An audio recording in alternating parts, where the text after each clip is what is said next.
જમ્મુ કાશ્મીરના પહલગામમાં જે રીતે આતંકવાદીઓએ કાયરતાનું કામ કરી અને ટુરિસ્ટ સહિત નાગરિકોને 26 નિર્દોષ લોકોને જે 26 થી વધુને મોતને ઘાટ ઉતાર્યા છે એ ખૂબ જ દુઃખદ ઘટના છે.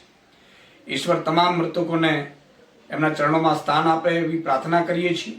સાથે સાથે આ કાયરતાનું કામ છે, આતંકવાદીઓએ જે કાયરતાપૂર્ણ કામ કર્યું છે એમને ક્યારેય માફ કરી શકાય એમ નથી.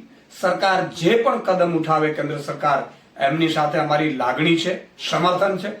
ગુજરાતના પણ 3 જેટલા ટુરિસ્ટોનું મોત નીપજ્યું છે, સુરત અને ભાવનગરના. એમને પણ ભગવાન એમના ચરણોમાં સ્થાન આપે, એમના પરિવારને દુઃખ સહન કરવાની શક્તિ આપે.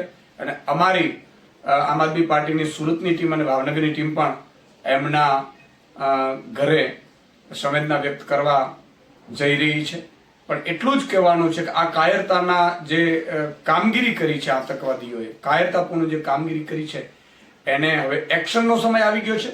કેન્દ્ર સરકાર ઠોસ કદમ ઉઠાવે અને કેન્દ્ર સરકારના દરેક કદમની સાથે આમ આદમી પાર્ટી અને એમનું આખું સમર્થન છે.